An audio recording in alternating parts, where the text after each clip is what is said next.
This is Here's How, Ireland's political, social and current affairs podcast, presented by William Campbell.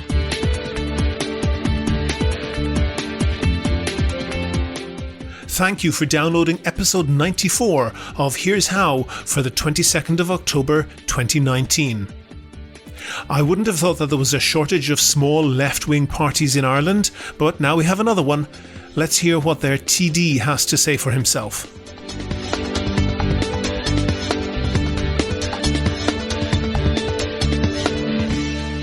Here's How is Ireland's political, social and current affairs podcast. Make your view heard. Just dial 076 603 5060 and tell the world what you're thinking. Your voicemail may be included in the next podcast. You can find tips on recording your contribution and other ways to contact the show at here'show.ie/call. Here's what we've got coming up for you in this podcast. Absolutely, but I don't think we should have politicians, for example, running our health service. I think we should have health professionals overwhelmingly running our health service. We do. It's consultants. They run it, and they run it for their own benefit. That's exactly the situation we have. That's exactly the situation that we have now. That's coming up in a moment. But first I want to thank my Patreon donors who help make this show possible. I really appreciate them. For those of you who don't know, Patreon is a system that allows people to donate $1 or $2 per podcast or per month. And if you think that you could do the same as them, there's details on the website and at the end of the show. I ended up going way over time in this interview, but I think that it's all interesting and I'm not going to chop it up, so let's hear it.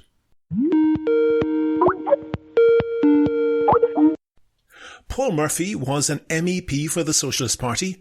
Since then, he was elected in a by-election in 2014 and re-elected to the Dáil in 2016 for what became the Solidarity Party. But recently, he left that party and created Rise. Paul, congratulations on your new organisation. Also, congratulations on your website. Can you tell people what's the web address and what inspired it? Yep. So our web address is www.letusrise.ie, which is obviously a reference to the infamous or famous Larkin quote, which actually Larkin took from the French Revolution, which is that the great appear great because we are on our knees, let us rise. On the left in Ireland, there are a lot of groups and people almost lose count. There's the Socialist Party, there's the Workers' Party, there's the Socialist Workers' Party. There, I think, was the Anti-Austerity Alliance. I think you were remaining part of the People Before Profit Alliance. You were also at one stage in the same party as some of the people in Independence for Change. You know the clip that I'm going to have to play for you, don't you? I probably do. The only people we hate more than the Romans are the Judean People's Front. Yes. And the Judean Popular People's Front. Oh, yes. Split.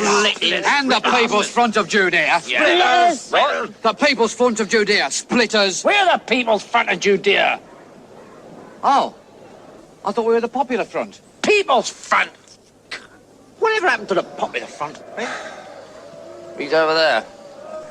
Joking aside, Paul, you'd have to agree, all of this splitting and this so many small groups on the left, that flies in the face of Larkin's vision of one big united movement on the left, doesn't it?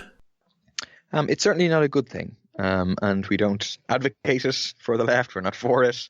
We think it's a step backwards, in a sense, to have a more divided left. But we feel it was like a necessary step backward in order to take steps forward, in order to construct and play a role in constructing a broad party of the left that can become a mass party of ordinary working class people with Paul, I've heard mass party. I have heard so many tiny organisations saying they all want to be the mass party. You can't all be the mass party, and history suggests that none of you can. And I'm not suggesting to you that we're going to be the mass party or that we want to be the mass party. Of course, if a mass of people turned up and agreed with our ideas and wanted to join, we'd be delighted. But we don't think that's what's going to happen. It's for a very definite reason that we haven't proclaimed ourselves a political party. We describe ourselves as a group. We are modest about what we are, which is a distinct, clearly revolutionary socialist Marxist trend, which has drawn certain conclusions from our debate inside the Socialist Party, but which seeks to contribute to the building of a broader left organisation where we see ourselves as playing a role, but we don't think that Rise is going to become the new mass party of the left. And I think the fact that we don't have that conception, the fact that we think that the Socialist Party, Solidarity, the SDP, People Before Profit and others, some of the people involved in Independence for Change, we see all of those as potentially playing a role and being part of a broad party of the left, as well as hopefully loads of new people who currently maybe don't think of themselves as socialists, who certainly aren't organised in any socialist organisation today. Sure. Will you be running candidates as Rise? No, so we're still part of Solidarity People Before Profit, right, which is the parliamentary alliance, left bloc in the Dáil. We are, like, formally, legally speaking, an accounting unit of Solidarity People Before Profit. So in effect, Solidarity People Before Profit has gone from being a two-legged animal to being a three-legged animal with Solidarity, People Before Profit and Rise.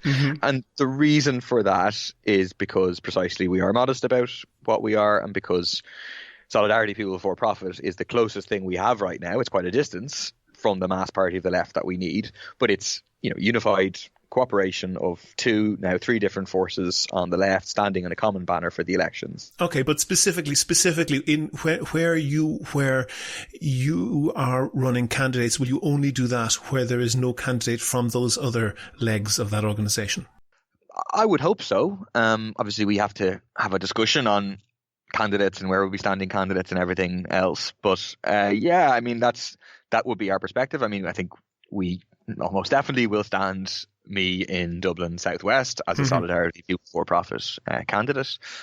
Whether or not there will be other Solidarity People Before Profit candidates, I don't know.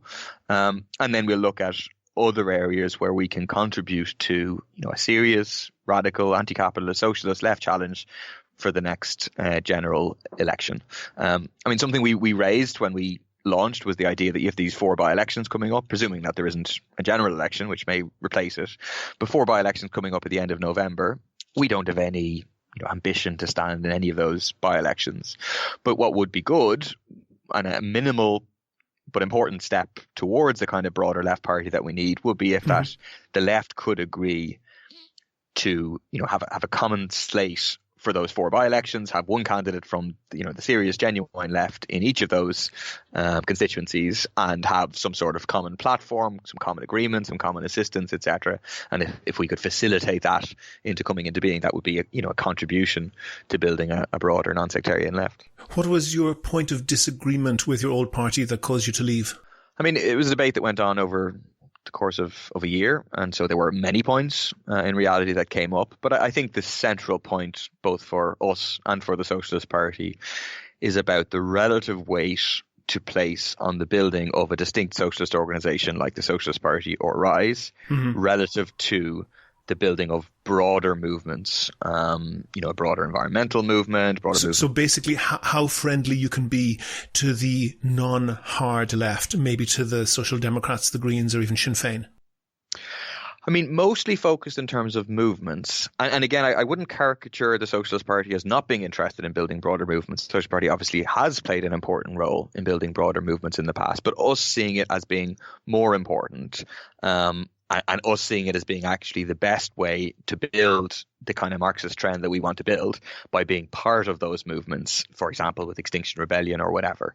And I think as a part of that, that does involve cooperation with many others who will not consider themselves socialists or our particular brand of socialists or whatever at this point in time. And I think when it comes to then organised political forces to our right, like the Social Democrats or Sinn Féin or whatever, I think we and the Socialist Party share ultimately a common assessment that what those parties stand for is not sufficient. It isn't.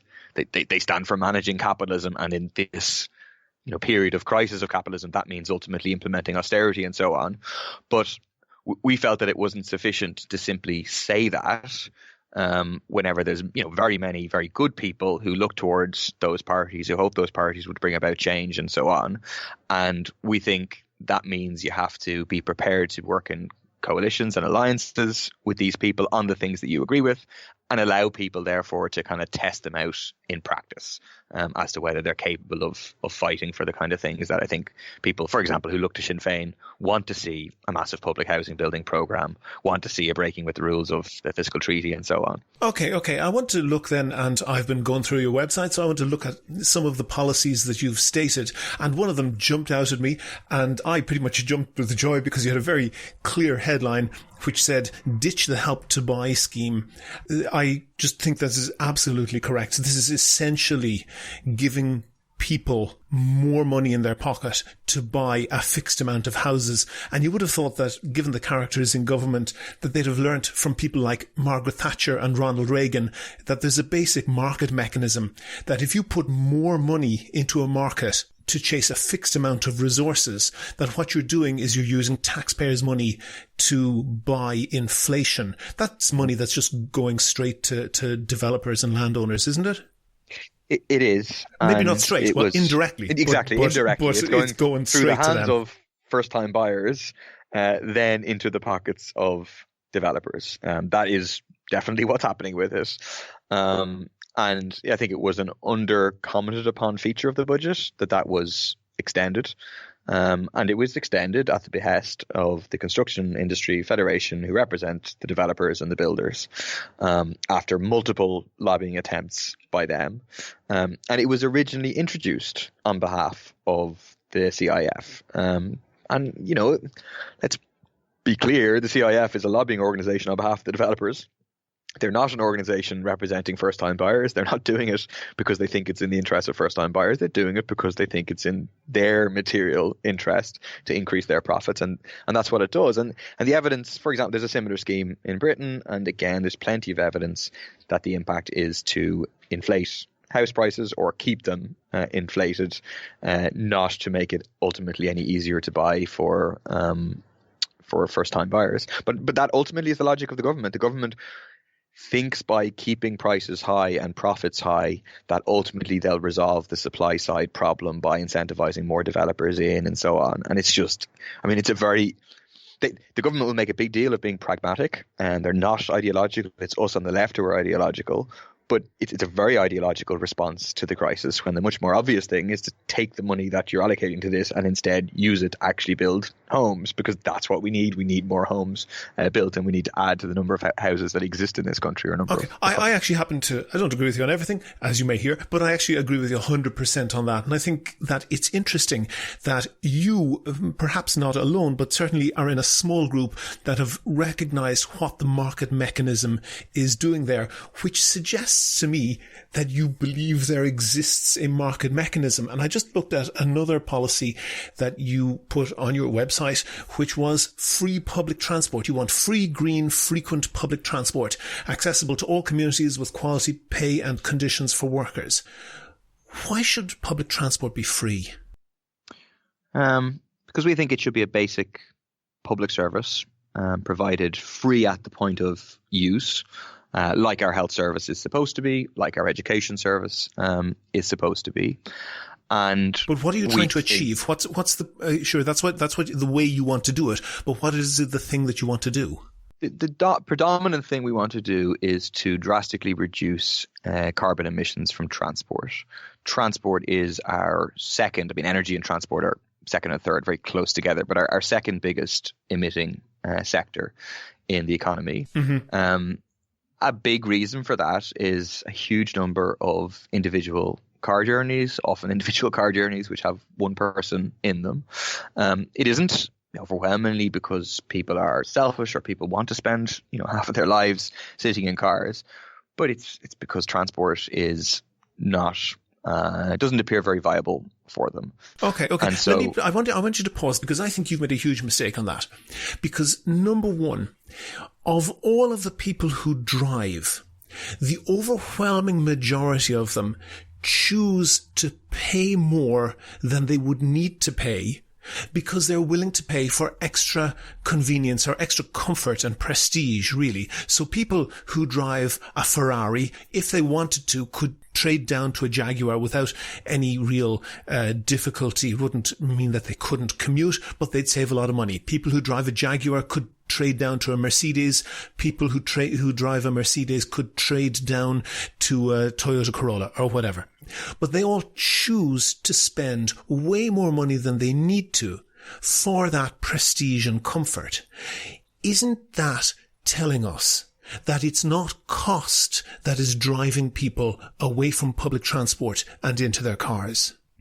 I think it is not only cost. No, it's not cost at all, because those people, sure, there are some people who live in places that are inaccessible to public transport, or there might be a bus at a time that suits them in the morning, but they know that they're not sure that there'll be a bus back in the evening, and that doesn't work. But there are huge numbers of people who could use public transport, but choose not to, even though with the prices of public transport as it is, it would save them a huge chunk of money, because they don't want to save that money because they like the comfort and the prestige. And wouldn't it be a better thing if you have a lump of money to put into public transport, rather than making public transport free? Wouldn't it be better to use that money to invest in public transport to make it really high quality and really frequent, so that, and it kind of worked a little bit with the Luas, that people, if you say you get the Luas to work in some offices, that's okay. If you say you get the bus to work, people look down their nose at you. Wouldn't it be better to make public transport better rather than make it free? I think we should do both. Yeah, but if you have a fixed amount of money, shouldn't all of that money go towards improving it? Because it's already the cheapest option, unless you're thinking of cycling or walking. Well, I think we have an example of, to some degree, this was tested. It wasn't actually made free, but in Cork, as far as I remember, it was reduced to €1 for a specified period of time. I think a month or something like that. And I'm just trying to look for it here. But the usage of public transport increased significantly. Yes, because it displaced walkers and cyclists onto the bus, because now they didn't have to bother. It doesn't displace drivers. I think we need a massive kind of behavior shift in people and how people conceive of how they're going to get from A to B, A being presumably home, B being work, and back again. And I think we need to do radical things that make people rethink the choices that they've previously been making and make them open to do it. Because obviously inertia is a big factor in why people do what they do. They're used to it. That's how they travel to work or whatever. So I think definitely, and I if you have to choose one or the other, I agree with you that frequency and accessibility of public transport would ultimately have more of an impact on public transport use than the price. No. But no, Paul, that's not correct. It's not a choice between one or the other. Both of them are essentially bottomless pits, and it's how much of your money you want to pour into one or the other. And you will never fill up either of those pits, but you can fill one or other of them quite a way. And in every case, it would achieve the goal better if you improve the quality rather than if you reduce the price, because the price compared to driving is already very low. But I think if you have free public transport, it will change how people think about it.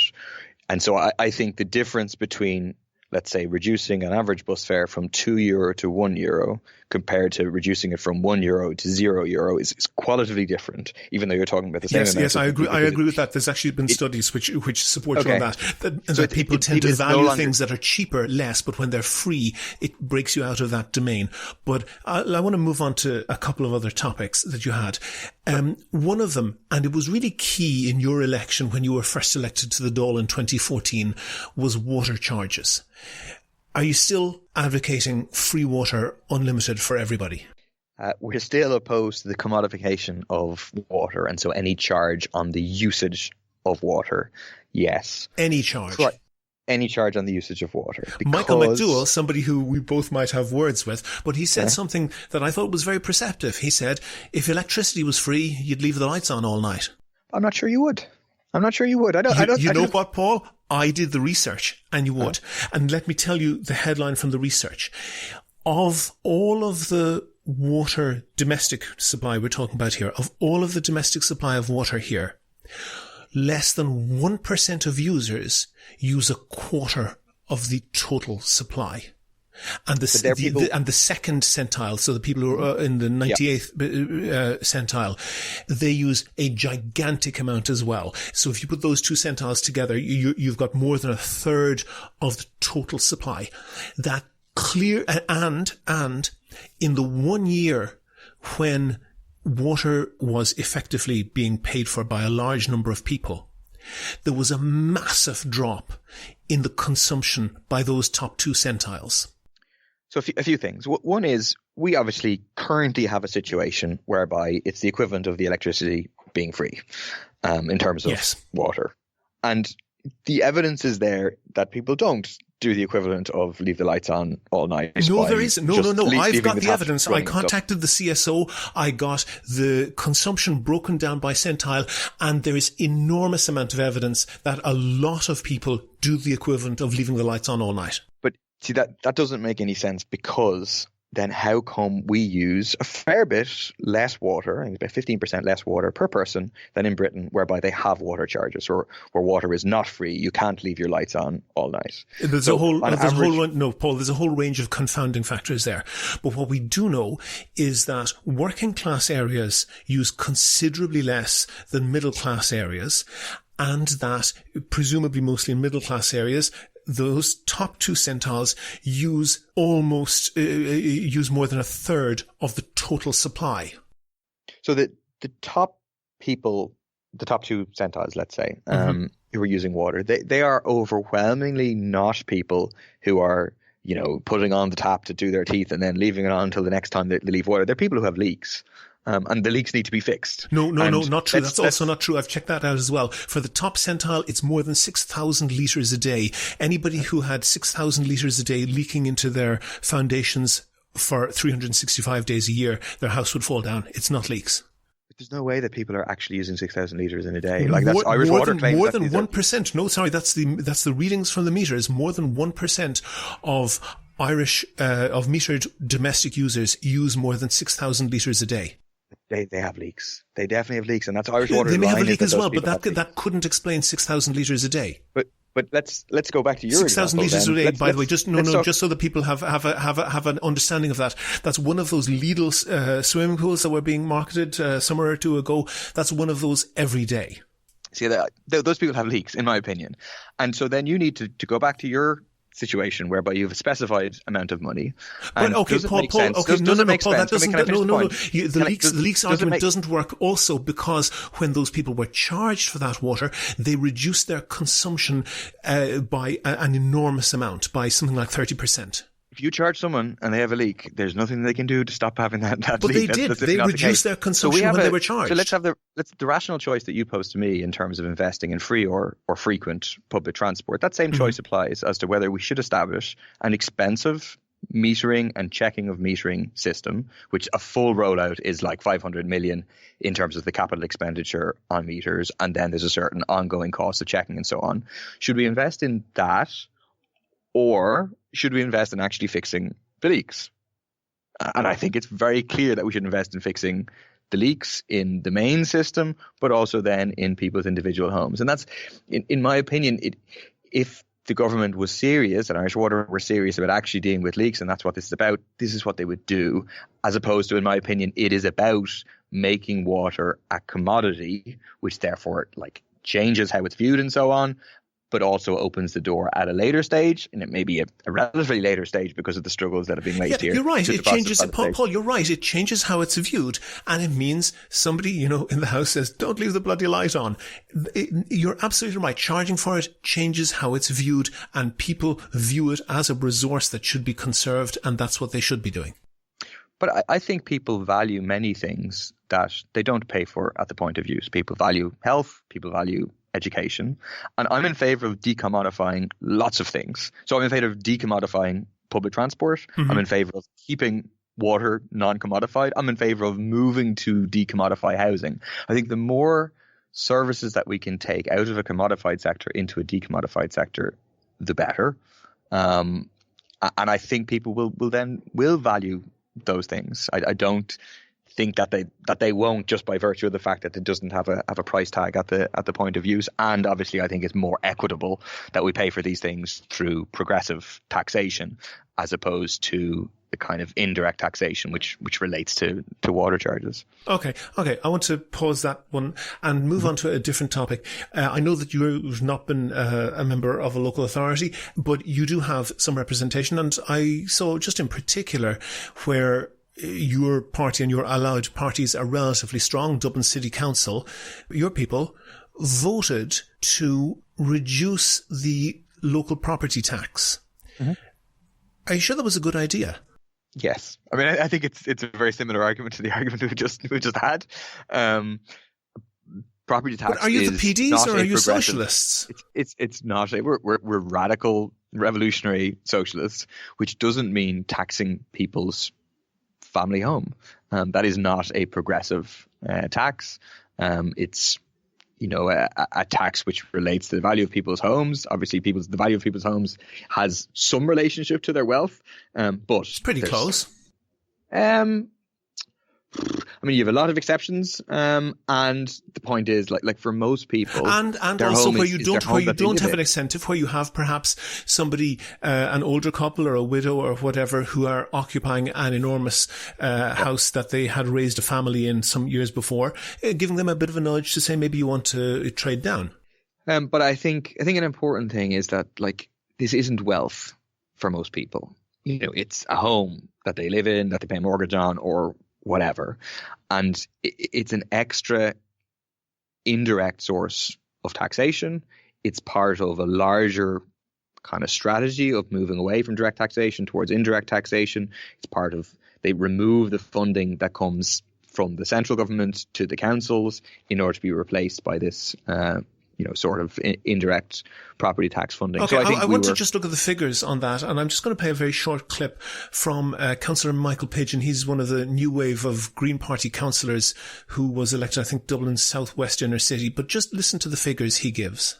So if you're living in a local authority house, you get absolutely nothing from this. If you're in another kind of social housing, you either get nothing or you get €14 a year from this tax cut. €14. If you're renting, like I am, you get absolutely nothing. If you're homeless, you get absolutely nothing apart from worse services. If you're in the average one-bed apartment in the city, congratulations, you've saved €34 a year. Worth considering who you're actually giving sizable tax cuts to.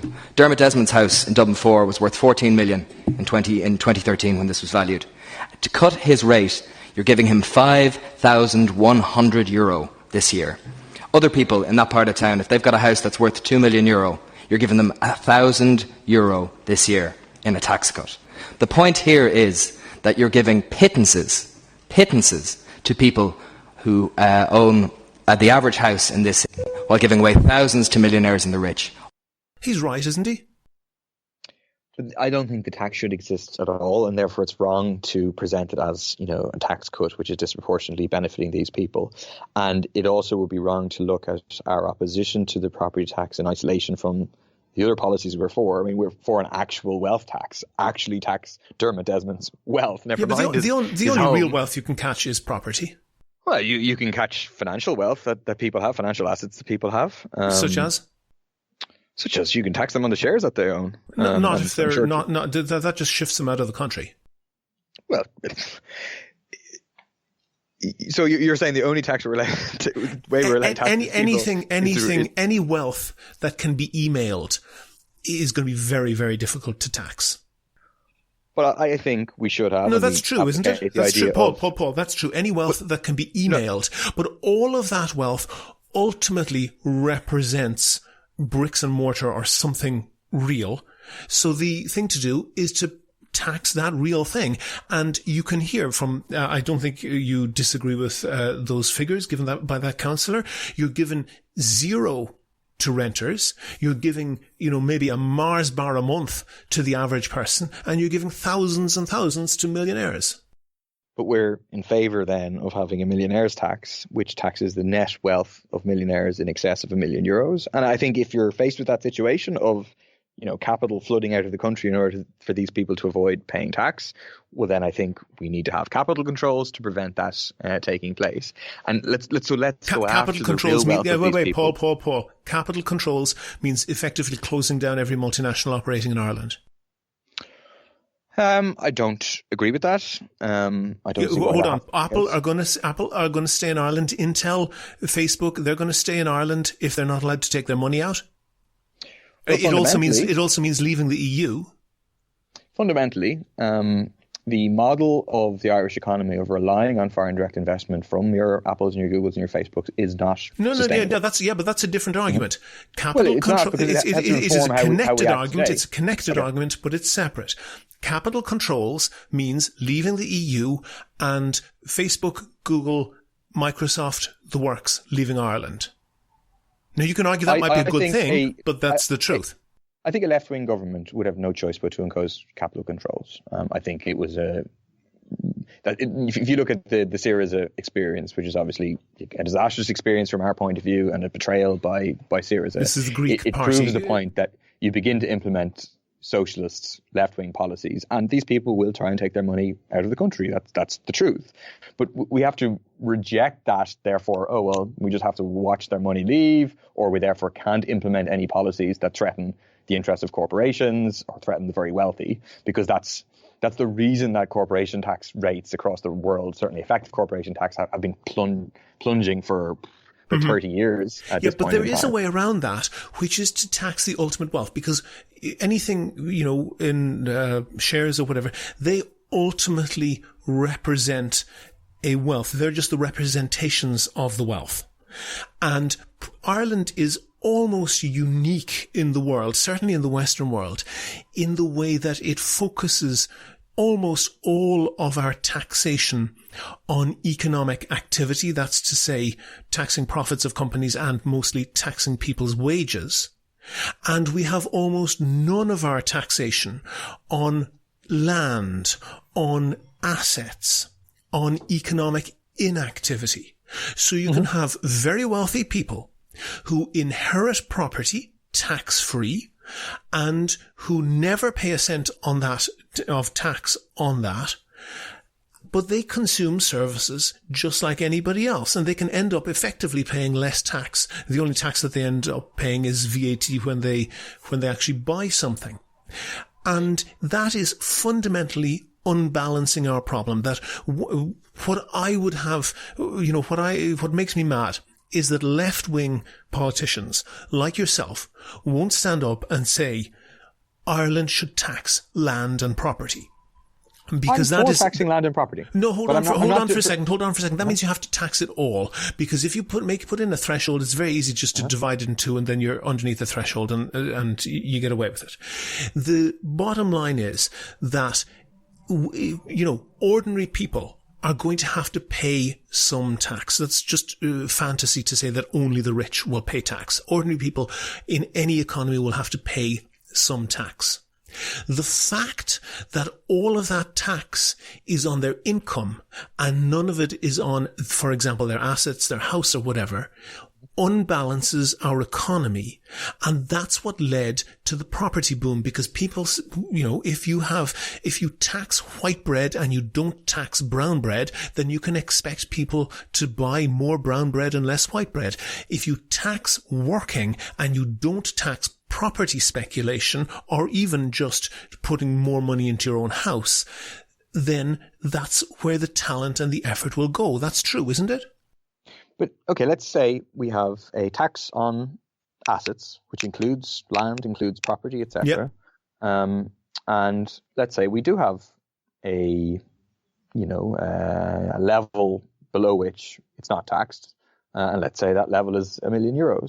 And that means that Dermot Desmond's property worth, I think the councillor said it was 5 million or something. That means that we get to tax 4 million of his 5 million worth of house.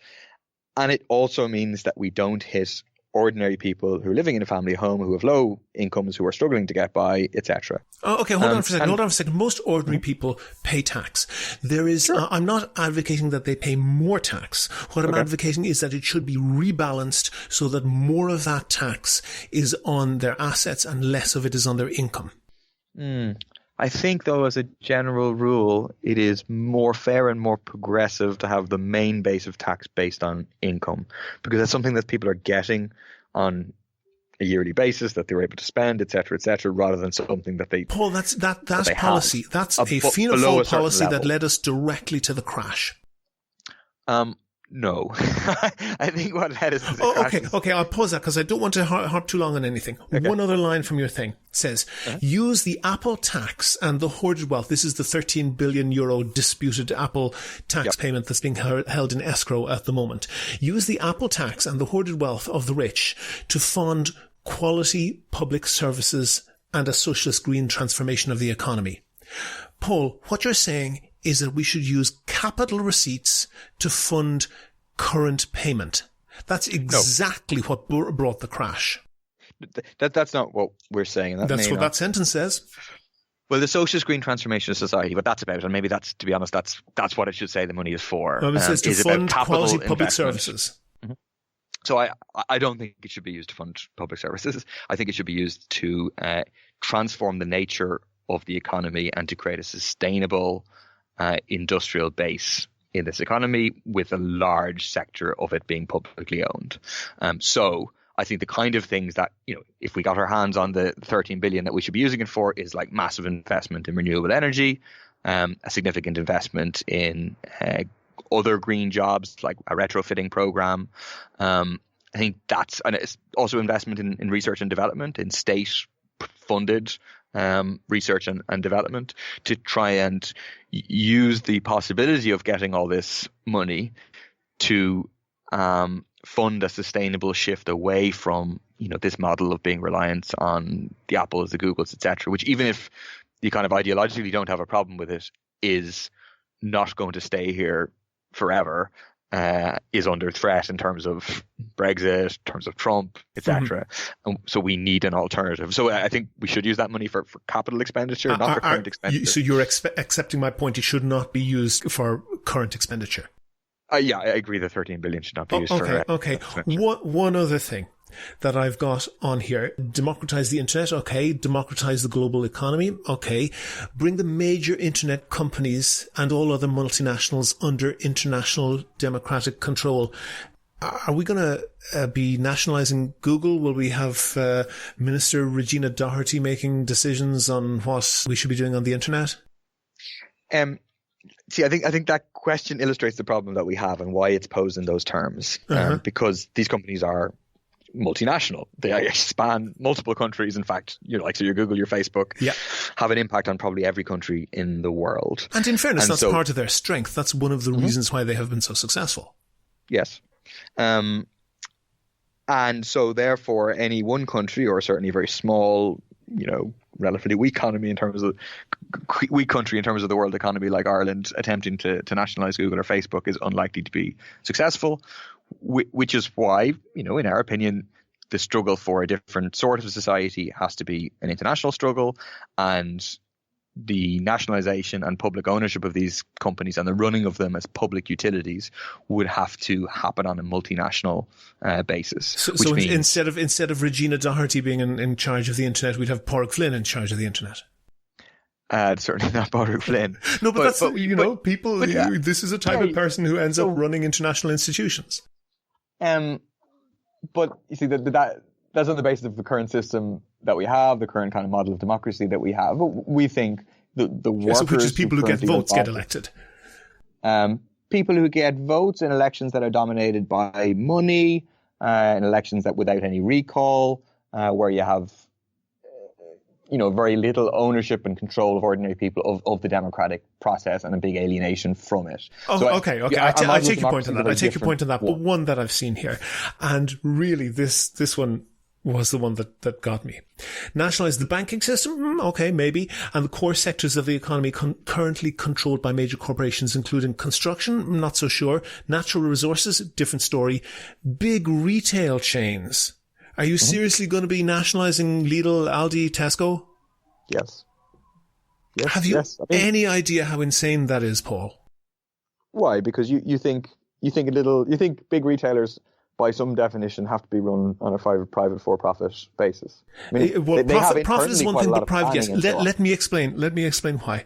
Because the world is enormously more complex than it was even at the start of our lifetimes. It is extremely complex, and experience shows that no one organization, be it a government or anything else, can manage the degree of complexity that exists in the economy, and you need to have separate organizations. And if you look at in the competitive economy, where, for example, in the past decades, Lidl and Aldi have entered the market, they have provided much more choice and had a serious downward pressure on prices. But if you compare the government's record on this, the Dáil Sweet Shop was built in 2008. They spent 1.3 million euro building a sweet shop. It went more than 60% over budget. And it couldn't break even. They closed it after 6 years. But bear in mind that a sweet shop like that takes newspapers, okay, hard to get that wrong, and Mars bars and whatever, products that have very long shelf lives. Lidl and Aldi are incredibly complex organizations that have very, very delicate, complex supply chains. That means that they get fresh food into the consumer's basket in very short order. They are very experienced at getting exactly the right amount of produce in exactly the right place. And experience shows that governments who have many other balls to keep in the air just can't do that. So we're not suggesting that, an equivalent cabinet to the current kind of cabinet that we have would have, a minister who's responsible for Lidl and Aldi or whatever and would manage the running of those things. What currently happens, let's take Lidl or Aldi or whatever. Mm-hmm. Those organizations internally plan. They plan with the assistance of a market mechanism, no question. Mm-hmm. But they have plans. The supply chains that they have, they don't arrive out of nowhere. Someone picks up a phone and contacts someone else and arranges to buy X amount of product for Y price and so on. So that's most certainly not. That's absolutely not the way it happens. They are internally planned organizations. There's a book by Michael Lee Phillips. Go on. Yeah, yes, but no, it is vastly more complex than that, and it includes very, very sophisticated modelling of how much of what is needed where. Yes, absolutely. But that's all planning, and so there's no reason that planning. So the book I was going to mention is a book called The People's Republic of Walmart by Lee Phillips, which is about how internally inside Walmart they precisely have these extensive planning mechanisms, which are also informed by, you don't have it in Lidl or Aldi, but in Tesco's or Dunnes or whatever, you have your loyalty card where they are tracking your purchases, and they can predict, there's going to be a surge in interest for X, Y, or Z because of where which is very interesting. And it shows how it's not just market mechanisms that inform what they need, but also other ways of getting information. So these are internally planned organizations, but are obviously run on the basis of profit as opposed to the interest of public need. Mm-hmm. And there, in my opinion, that there's no reason why that same process can't be done on a democratic basis, which means by which you mean a socialist basis. Yes, but which doesn't mean the government planning what Lidl or Aldi gets up to. It means the workers in Lidl and Aldi combined with the consumers of Lidl and Aldi having an input into this, that, or the other, but then an internal planning process. And then that the final, rather than money being sucked out of, like a circle in a sense, by profit or by unnecessary advertising, which is a certain wastage that happens on the basis of capitalism, where Lidl and Aldi will both advertise to you, despite the fact that, it's effectively the same. I think most people would feel they're effectively the same. Rather than wasting money on profit and wasting money on advertising, that money can be used for the benefit of society as a whole. Okay, that's Paul, the argument. You can't see a reason why that can't be done on a socialist basis. And it may well be true that we don't know what that reason is. But for sure as hell that reason exists. I guess maybe you've been to Cuba? I have. Well, I have. And you know what I got in Cuba? What'd you get? I got in Cuba thin. That's what I got. It is appalling.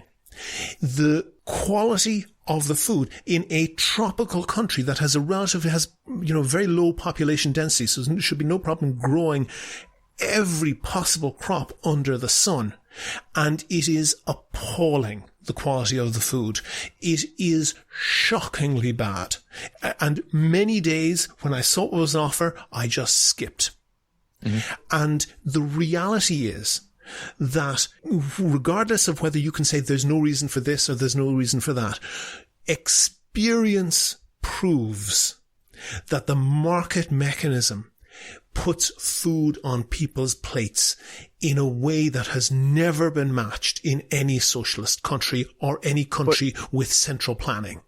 But why doesn't capitalism put food on people's plates then in Haiti or the Dominican Republic or other countries that are equivalent to Cuba, where the poverty rates are much higher? The I don't deny those problems at all, but let me suggest why. Let me suggest why. No, absolutely. I agree that is a limited analysis, but let me suggest why that's not happening in Haiti and many other tragically poor countries around the world.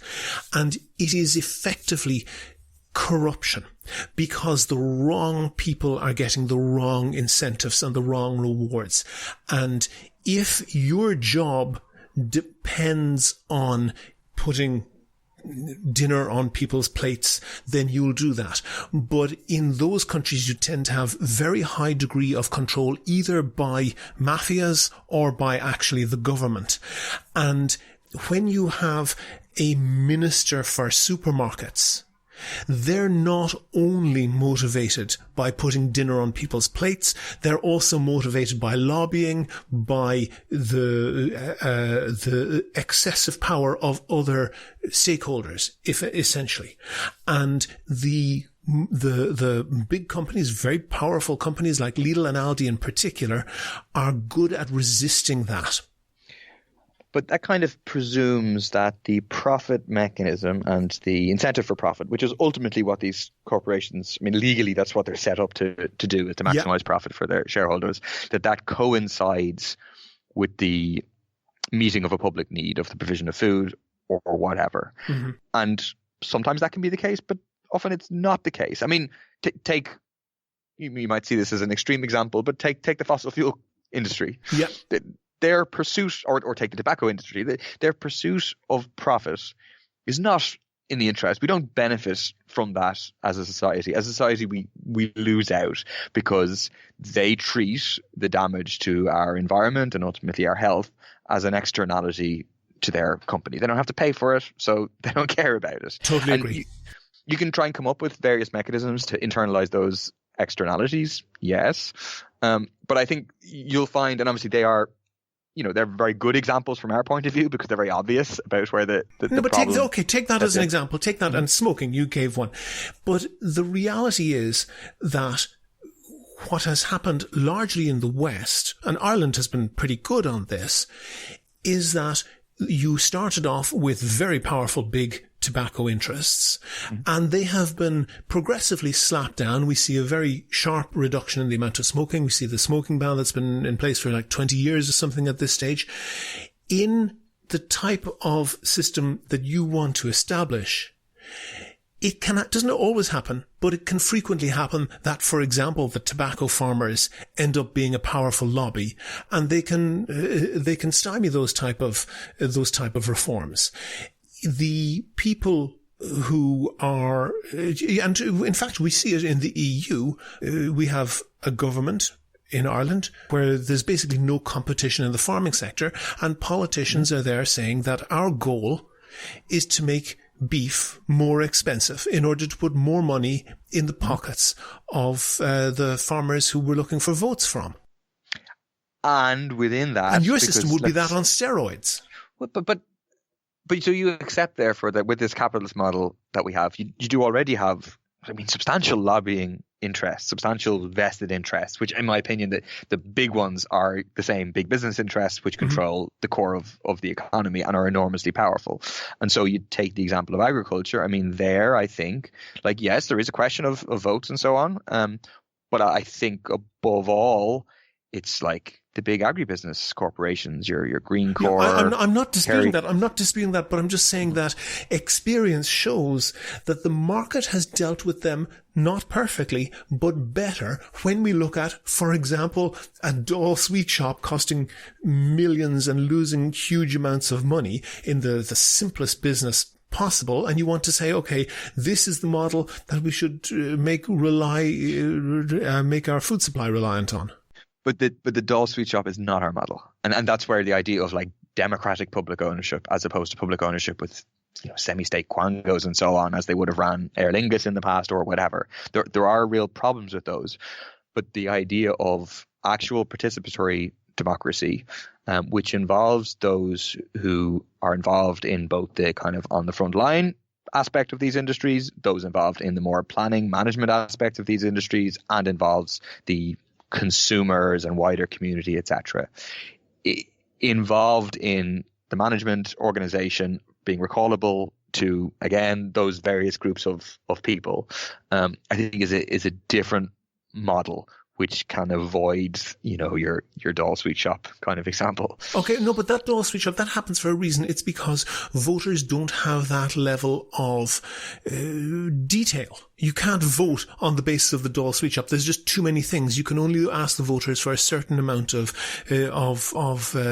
detail in their understanding. And the same is true of politicians. But that's also about... Nobody's good at everything. And if you have politicians running too many things, they do them all badly. It's not because they're politicians. It's because anybody running too many things does it badly. Absolutely. But I don't think we should have politicians, for example, running our health service. I think we should have health professionals overwhelmingly running our health service. We do. It's consultants. They run it, and they run it for their own benefit. That's exactly the situation we have. That's exactly the situation that we have now. No, but... The health service is being run. The health service is being run by health service workers, and they're running it to suit themselves. If you want an appointment, they tell 20 people to arrive for their appointment at 9:00 in the morning, and everybody sits in the waiting room starting at 9:00 in the morning until it suits them to see you. But that's the point: is that they're not accountable to all of the people in the health service. Which is all the different grades of people involved in the health service. But it's being run for, it is called producer capture. But Paul, we've gone way over time. I really appreciate you talking to me. And I think we've had an interesting discussion. Paul Murphy, Rise TD, thank you very much. Thank you very much. Never miss a show. Follow at Here's How Podcast on Twitter and like Here's How on Facebook for updates on each show's contents. Go to the website for sources and references from the show, and while you're there, please like the show on Facebook, follow us on Twitter at Here's How Podcast, and follow Paul Murphy at PaulMurphy_TD, and get in touch with me if you can suggest a guest or a topic for a future show. Thanks again to all my patrons on Patreon. I appreciate them all. It allows me to devote more time to research and finding interesting guests. And if you could do the same as them and donate $1 or $2 per podcast or per month, go to patreon.com/here's how. That link is on my website, and you can find out how to subscribe to the podcast for free there as well, on your computer, on your phone, or by email. All that information is at www.here'show.ie. The Here's How podcast is produced and presented by me, William Campbell. Thank you for listening.